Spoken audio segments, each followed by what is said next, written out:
Bonjour.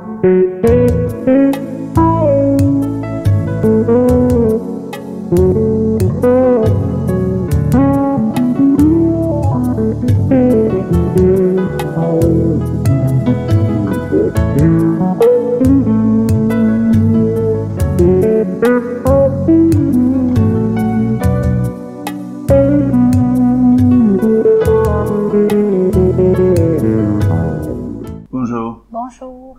Et bienvenue sur la maison du Père. Que le Seigneur vous bénisse. Jésus est venu afin que nous ayons une relation avec Dieu, notre Père qui est au ciel.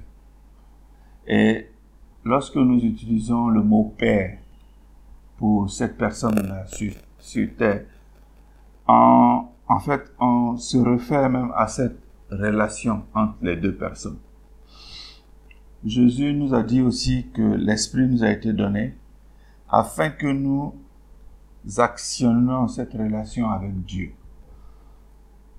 Dans l'Ancien Testament, dans le livre de Néhémie, on parle de la reconstruction du mur, de la cité qui entourait celle où les Juifs vivaient.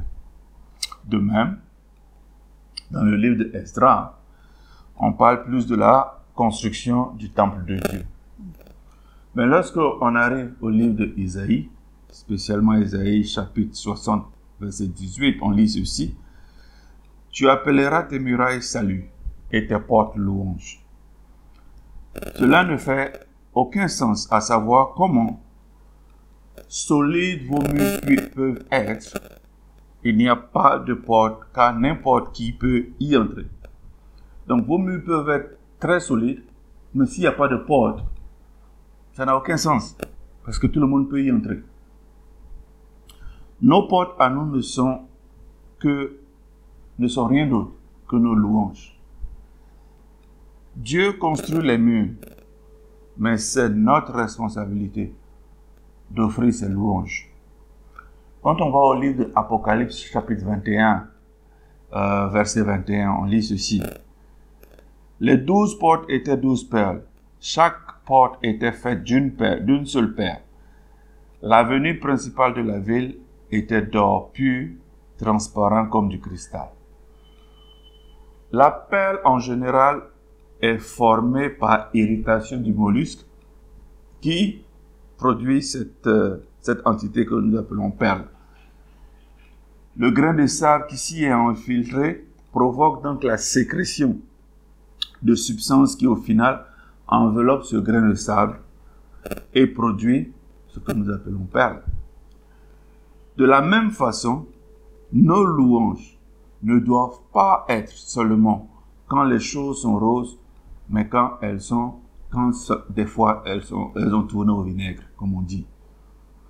Les louanges que nous donnons au Seigneur bloquent l'ennemi à nos portes et permettent à Jésus de régner sur cette situation et nous sortir du pétrin dans lequel nous sommes. Un cœur généreux donc ne s'approche guère du péché. On pêche parce que nous ne sommes pas reconnaissants à ce que Dieu a fait pour nous et ce que Dieu fait pour nous. Alors, comment cela se passe en fait?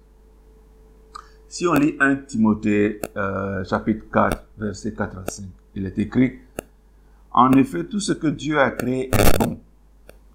Rien n'est à rejeter, pourvu que l'on remercie Dieu en le prenant. Car tout ce qui a été créé est saint lorsqu'on utilise conformément à sa parole et avec prière. » Voici comment nos louanges sont importantes. Quelle que soit la situation dans laquelle nous nous trouvons, nous devons pouvoir louer le Seigneur. Soyons reconnaissants pour tout ce que Dieu a fait pour nous et autour de nous. Même si on ne comprend pas, des fois c'est compliqué à comprendre, il nous faut quand même être reconnaissant. Et c'est cette reconnaissance-là à Dieu, c'est cela que nous voulons nous parler aujourd'hui. Tournons donc nos Bibles à Luc 22, chapitre 22, versets 14 à 20. C'est écrit « Quand ce fut l'heure, Jésus se mit à table avec les apôtres. Il leur dit, « J'ai vivement désiré célébrer cette Pâque avec vous avant de souffrir. En effet, je vous le déclare, je ne la mangerai plus jusqu'au jour où tout ce qu'elle signifie sera accompli dans le royaume de Dieu. » Puis il prit une coupe, prononça la prière de reconnaissance et dit, « Prenez cette coupe et partagez-la entre vous, car je vous le déclare, dorénavant, je ne boirai plus du fruit de la vigne jusqu'à ce que le royaume de Dieu vienne. » Ensuite, il prit du pain, remercia Dieu, le partagea en morceaux qu'il leur donna en disant, « Ceci est mon corps qui est donné pour vous. Faites cela en souvenir de moi. » Après le repas, il fit de même pour la coupe en disant, « Ceci est la coupe de la nouvelle alliance conclue par mon sang qui va être versé pour vous. » Jésus a été reconnaissant de tout ce que Dieu son Père a fait pour lui.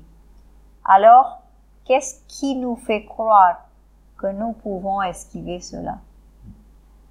Il nous faut apprendre à dire merci à Dieu en toutes choses. Et cela se doit d'être notre style de vie. Le passage dans Matthieu qui parle de la communion fait allusion à Jésus donnant sa reconnaissance à Dieu.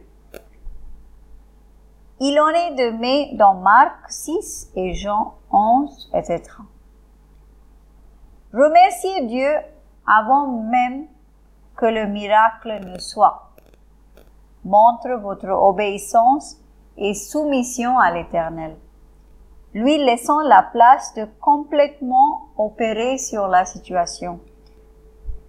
Vous participez au miracle avant même qu'il ne soit.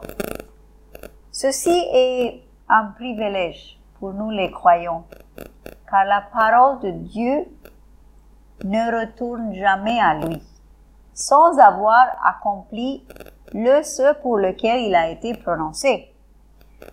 Si on lit dans Jean chapitre 6, verset 23, il est écrit, « Entre-temps, d'autres bateaux étaient arrivés de Tibériade, près de l'endroit où toute cette foule avait été nourrie après que le Seigneur eut remercié Dieu. Le Seigneur nous a montré un précédent et tout comme lui, nous aussi, il nous faut le remercier et être reconnaissant. » Dans Philippiens 4, verset 4 à 9, il est écrit, « Réjouissez-vous en tout temps de tout ce que le Seigneur est pour vous. Oui, je le répète, soyez dans la joie. Faites-vous connaître par votre amabilité envers les hommes. Le Seigneur est proche. Ne vous mettez en souci pour rien, mais en toute chose, exposez vos demandes à Dieu en lui adressant vos prières et vos supplications, tout en lui exprimant votre reconnaissance. Alors la paix de Dieu qui surpasse tout ce qu'on peut concevoir, gardera votre cœur et votre pensée sous la protection de Jésus. Enfin, frères et sœurs, nourrissez vos pensées de tout ce qui est vrai, noble, juste, pur, digne d'amour ou d'approbation, de tout ce qui est vertueux et mérite louange. Ce que vous avez appris et reçu de moi, ce que vous m'avez entendu dire et vu faire, mettez-le en pratique. Alors le Dieu qui donne la paix sera avec vous. Quand on parle de prière, en fait, la prière n'est rien d'autre que ce qu'on soumet à Dieu. Une supplication est ce que nous souhaitons que Dieu fasse pour nous. Et l'action de grâce, c'est ce que Dieu a fait pour nous. Notre reconnaissance pour cela. Alors, qu'est-ce que Dieu a fait pour vous dernièrement, si on vous pose la question? Si vous pensez qu'il n'a rien fait pour vous, alors là, je crois qu'il y a un problème. Et il va falloir que vous asseyez en prière avec Dieu pour savoir véritablement pourquoi est-ce que vous ne savez pas qu'il a fait quelque chose pour vous. Parce que le simple fait de vivre, ça c'est quelque chose qu'il a fait pour vous. C'est la raison pour laquelle Dieu déteste les gens grincheux, car la grogne est complètement opposée à la reconnaissance. Quand vous êtes reconnaissant, il n'y a pas de place pour la grogne. D'après le verset que nous venons de lire, ceci est la volonté de Dieu pour nous. Si on lit 1 Thessaloniciens chapitre 5, verset 12 à 22, il est écrit: Nous vous demandons, frères et sœurs, d'apprécier ceux qui travaillent parmi vous, qui vous dirigent au nom du Seigneur et vous avertissent. Nous vous demandons, frères et sœurs, d'apprécier ceux qui travaillent parmi vous, qui vous dirigent au nom du Seigneur et vous avertissent. Témoignez-leur une grande estime et de l'affection à cause du travail, à cause de leur travail. Vivez en paix avec eux. Nous vous recommandons, frères et sœurs, avertissez ceux qui mènent une vie déréglée, réconfortez ceux qui sont découragés, soutenez les faibles, soyez patients envers tous. Veillez à ce que personne ne rende le mal par le mal, mais en toute occasion, recherchez le bien, dans vos rapports mutuels comme envers tous les hommes. Soyez toujours dans la joie, priez sans cesse, remerciez Dieu en toutes circonstances. Telle est pour vous la volonté que Dieu a exprimée en Jésus. Je reprends. Remerciez Dieu en toutes circonstances. Soyez toujours dans la joie. Priez sans cesse. Remerciez Dieu en toutes circonstances. Telle est pour vous la volonté que Dieu a exprimée en Jésus-Christ. N'éteignez pas l'action de l'Esprit. Ne maîtrisez pas les prophéties. Au contraire, examinez toutes choses et retenez ce qui est bon. Et gardez-vous de ce qui est mauvais, sous quelque forme que ce soit. La volonté de Dieu est donc de ne pas s'inquiéter, ce qu'on vient de lire, de lui soumettre tout le temps nos soucis et de le remercier en toutes choses. Il nous faut avoir une relation sincère avec Dieu, car les autres le seront si ce n'est pas le cas. Avec cette relation avec Dieu, vous allez pouvoir produire les fruits de l'esprit et non vous en prendre aux uns les autres sans raison. Vous en prendre à votre prédicateur sans fondement. Avec cette relation, Dieu vous dira ce qui ne va pas et comment corriger cette situation. Ces versets nous demandent de remercier le Seigneur à tout moment. Apprenons à développer cette attitude, car, souvenons-nous, c'est la volonté de Dieu. Et par ceci, nous produisons que des fruits de l'Esprit. Lisons en Colossiens chapitre 3, versets 16 à 17. C'est écrit que la parole de Christ réside au milieu de vous dans toute sa richesse, qu'elle vous inspire une pleine sagesse pour vous instruire et vous avertir les uns et les autres, ou pour chanter à Dieu de tout votre cœur des psaumes, des hymnes et des cantiques inspirés par l'Esprit afin d'exprimer votre reconnaissance à Dieu.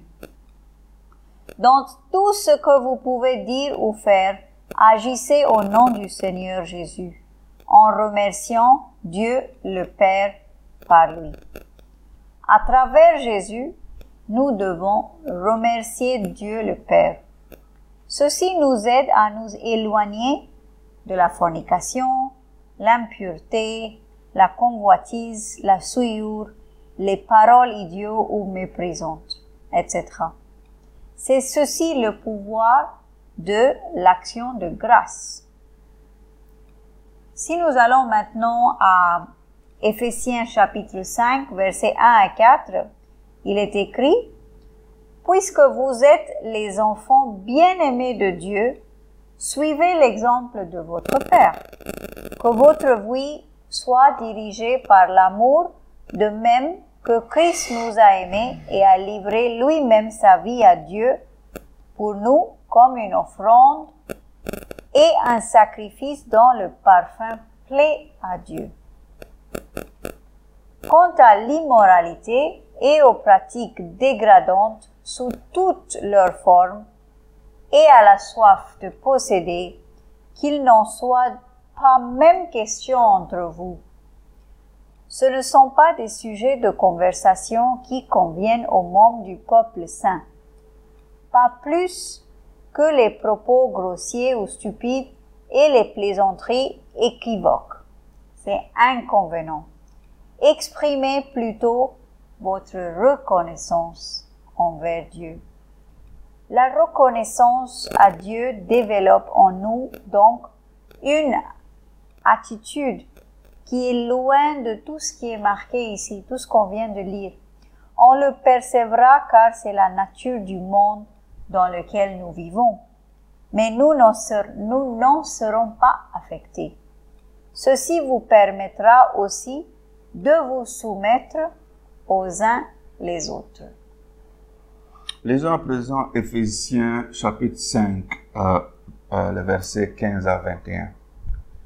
Veillez donc avec soin à votre manière de vivre. Ne vous comportez pas comme des insensés, mais comme des gens sensés. Mettez à profit les occasions qui se présentent à vous, car nous vivons des jours mauvais. C'est pourquoi ne soyez pas déraisonnables, mais comprenez ce que le Seigneur attend de vous. Ne vous enivrez pas de vin, cela vous conduira à une vie de désordre. Mais soyez remplis de l'Esprit. Ainsi, vous vous en tiendrez par les chants de psaumes, d'hymnes et de cantiques inspirés par l'Esprit. Vous louerez le Seigneur de tout votre cœur par vos chants et vos psaumes. À tout moment et pour toutes choses, vous remercierez Dieu le Père au nom de notre Seigneur Jésus-Christ. Et parce que vous avez la crainte de Christ, vous vous soumettrez les uns aux autres. Si vous avez un problème avec l'autorité, sachez que l'action de grâce peut guérir cela. C'est ce qu'on vient de lire. Éphésiens 5, les versets 15 à 21. Allons-y à présent à 1 Timothée, chapitre 2, versets 1 à 4. Je recommande en tout premier lieu que l'on adresse à Dieu des demandes, des prières, des supplications et des remerciements pour tous les hommes. Que l'on prie pour les rois et pour tous ceux qui sont au pouvoir, afin que nous puissions mener à l'abri de toute violence et dans la paix, une vie qui exprime dans tous ses aspects notre piété et qui commande le respect. Voilà ce qui est bien devant Dieu, notre Sauveur, ce qu'il approuve, car il veut que tous les hommes soient sauvés et parviennent à la connaissance de la vérité. Pour que ceci se développe en nous, il nous faut apprendre à prier pour tous ceux qui sont en autorité sur nous, quelle que soit leur inclinaison politique, culturelle, régionale, et j'en passe. Dans l'Ancien Testament, 2 Samuel 22, 47 à 50, on peut lire que Dieu est vivant, qu'il soit béni. Lui qui est notre rocher, notre revanche, il abaisse sous moi des peuples. Lui, il me fait échapper à mes ennemis. Oui, tu me fais triompher d'eux, tu me délivres des hommes violents. Aussi, je publie tes louanges, ô Éternel, parmi les peuples. Je te célèbre par mes chants. C'est Dieu qui délivre des hommes violents. C'est Dieu qui me fait échapper à mes ennemis. Alors on le célèbre par des chants d'action de grâce. Merci est quelque chose qui se donne. Alors, à travers toute la Bible et l'Ancien Testament en particulier, puisque nous y sommes, on voit que les uns et les autres rendaient grâce à Dieu, donc donnaient à Dieu pour toutes les choses qui se passaient dans leur vie. C'est quelque chose que nous avons complètement perdu. Il fallait qu'on ramène ça dans nos vies. Psaume 79, 13. Et nous, ton peuple, le troupeau dont tu es le berger, nous te célébrons toujours et nous publierons tes louanges au cours de tous les âges.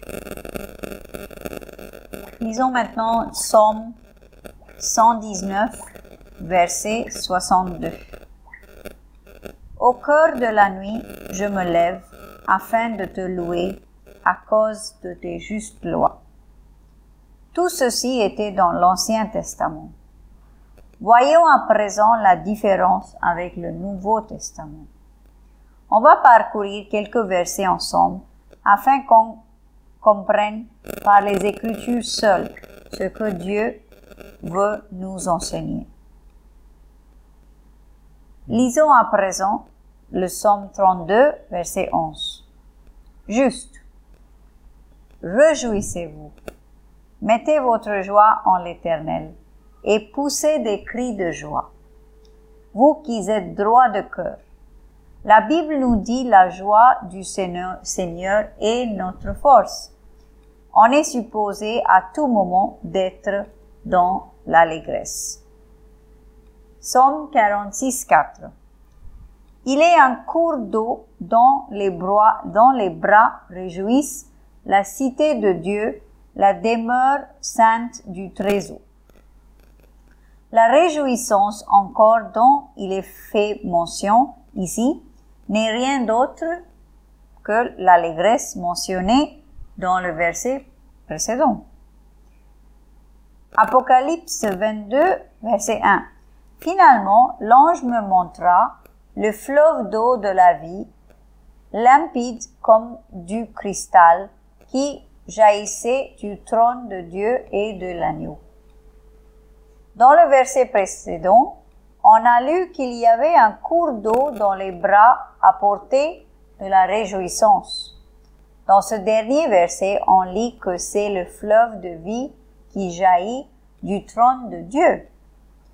Avec ceci en tête, lisons ce que le Seigneur Jésus nous a dit dans Jean 7, versets 37 à 39. Le dernier jour de la fête, le jour le plus solennel, Jésus se tint devant la foule et lança en pleine voix: « Si quelqu'un a soif, qu'il vienne à moi, et que celui qui croit en moi boive. Car comme le dit l'Écriture, des fleuves d'eau vive jailliront de lui. » En disant cela, il faisait allusion à l'Esprit que devaient recevoir plus tard ceux qui croiraient en lui. En effet, à ce moment-là, l'Esprit n'avait pas encore été donné, parce que Jésus n'était pas encore entré dans sa gloire. Cette eau de vie qui jaillit de soi nous donne de l'allégresse. Donc, lorsque vous recevez l'Esprit Saint, vous recevez aussi des flots d'eau de vie qui vous rendent joyeux. L'Esprit Saint est considéré comme l'huile de l'allégresse. On lit ceci dans le Psaume 45, verset 8. « Tu aimes la justice et tu détestes la méchanceté. Aussi, ô Dieu, ton Dieu t'a oint d'une huile d'allégresse et t'a ainsi fait roi, de préférence à tous tes compagnons. » Pareillement, on lit en Hébreux 1, chapitre 9, « Tu aimes la justice et tu détestes la méchanceté. Aussi, ô Dieu, ton Dieu t'a oint d'une huile d'allégresse et t'a ainsi fait roi, de préférence à tous tes compagnons. » Donc, c'est la même chose qu'on lit ici. Quand Jésus fut baptisé, l'Esprit descendit sur lui en forme de tourterelle. C'est de cet esprit qu'il est question. De même dans Ésaïe chapitre 61 verset 3, c'est écrit « Et d'apporter à ceux qui, dans Sion, sont endeuillés, la splendeur au lieu de la cendre, pour mettre sur leur tête l'huile de l'allégresse au lieu du deuil, et pour les vêtir d'habits de louange au lieu d'un esprit abattu, afin qu'on les appelle les chaînes de justice, la plantation de l'Éternel qui manifeste sa splendeur. Donc, si vous avez un esprit abattu, sachez qu'il vous faut l'Esprit Saint. Donc, en dépit de tout ce que Dieu nous donne, il nous a promis le don de l'Esprit Saint. Et c'est pourquoi je le louerai et lui rendrai grâce. Pour être rempli avec l'Esprit Saint, il nous faut prier en langue, lire la Bible, avoir la foi en Dieu et en Jésus, obéir à Jésus-Christ, et cela vous donnera bien évidemment l'allégresse. Et ceci ne vous fera pas penser que vos jours anciens étaient les meilleurs. Quand on lit Ecclésiaste, chapitre 5, verset 19, il est écrit « Ainsi cet homme ne s'appesantit pas sur sa vie puisque Dieu le tient occupé à la joie qui remplit son cœur. » Si vous êtes dans l'amertume, demandez à Dieu, car c'est lui qui donne la joie. Il n'y a aucune raison pour un chrétien d'être amer, en colère, soucieux, car sachez une chose, rien ne dépend de vous. Souvenez-vous au début de cet enseignement quand nous parlions de faire savoir à Dieu ce dont vous avez besoin. Il y a cet échange qui prend place entre Dieu et vous lorsque vous lui soumettez un problème. Et comme le dit les Écritures, la paix qui dépasse tout entendement de Dieu vous entourera et Dieu vous le donnera. Si vous êtes soucieux et en colère, sachez que le démon est au travail. L'anxiété dans le cœur de l'homme le rabaisse, mais la bonne parole lui donne de la délivrance. Hébreux 13, 15. Par Jésus, offrons donc en tout temps à Dieu un sacrifice de louange qui consiste à célébrer son nom. Le sacrifice nécessite que nous payions quelque chose et que ce n'est pas quand tout va bien qu'on donne des louanges à Dieu, mais aussi quand ça ne va pas et quand on broie du noir, comme on le dit. Apocalypse 11, 17. En disant, Seigneur Dieu Tout-Puissant qui est et qui était, nous te disons notre reconnaissance car tu as mis en œuvre ton immense puissance pour établir ton règne. L'action de grâce n'est donc pas quelque chose seulement qui est dans l'Ancien Testament, mais dans toute la Bible, comme on vient de le lire dans le livre d'Apocalypse. Proverbe 12, 25. Le souci au fond du cœur déprime un homme, mais une parole d'encouragement lui rend la joie. Cette parole d'encouragement n'est rien d'autre que l'allégresse que nous donne l'Esprit. Bon dimanche à vous, que le Seigneur vous bénisse. Au revoir. Au revoir.